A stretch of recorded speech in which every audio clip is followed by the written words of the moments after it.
It has been 150 years since Queensland celebrated independence from New South Wales and Brisbane became the capital of Queensland.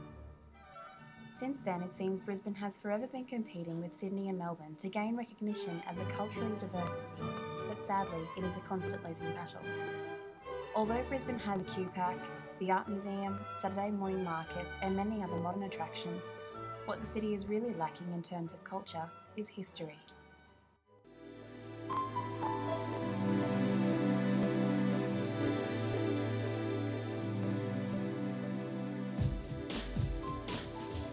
Unlike Sydney or Melbourne, Brisbane seems to have a more concrete appearance as Brisbane City Council continuously opt to demolish the old to make room for the new.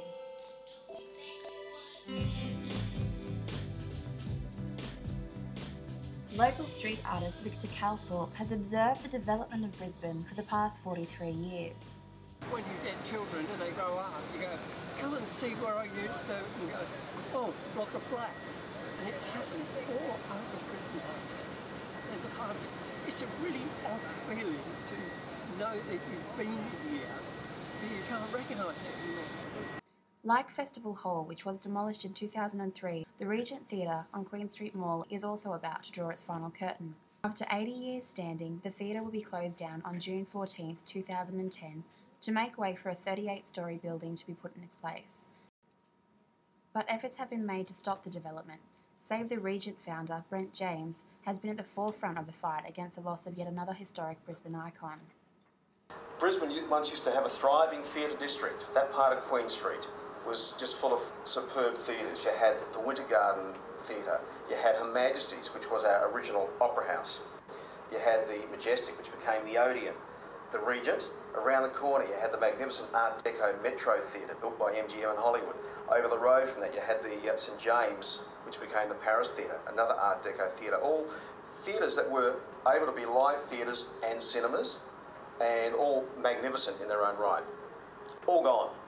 The only link to that past is the Regent in Queen Street now.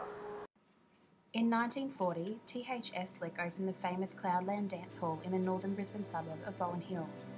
It was a classic World War II structure. Inside, it was a masterpiece of hard tin floors, decorative columns, sweeping curtains, domed skylights and chandeliers. Lorna McNaughton has lived in Brisbane for 70 years and regularly attended dances at the famous entertainment venue.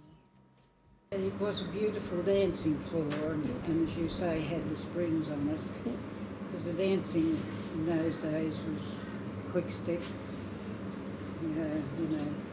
down waltzes and all that sort of thing. But that was the only thing we did outside of pictures, the dancing. Lorna had special ties to the venue as she met her husband ballroom dancing, and they would regularly attend dances there together. We were both learning dancing and that's where we met. I wasn't very keen on him because at that stage there were American soldiers everywhere and they had the money and the nylons and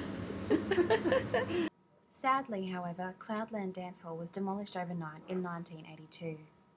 The Dean brothers, of course, at night, late at night, and of course it was demolished before most people realised, just as B.L.T. Peterson, the Premier, then did the same thing with the Bellevue Hotel in the city, demolished it. People turned up, there were thousands turned up to protest, but could do absolutely nothing.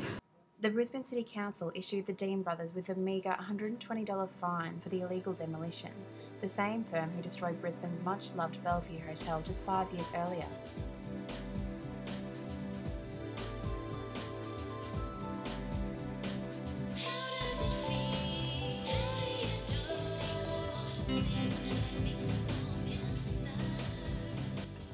Despite the efforts of protesters and the general public, the Regent Theatre, along with the Cloudland Dance Hall, Festival Hall and the Bellevue Hotel, will be destroyed regardless.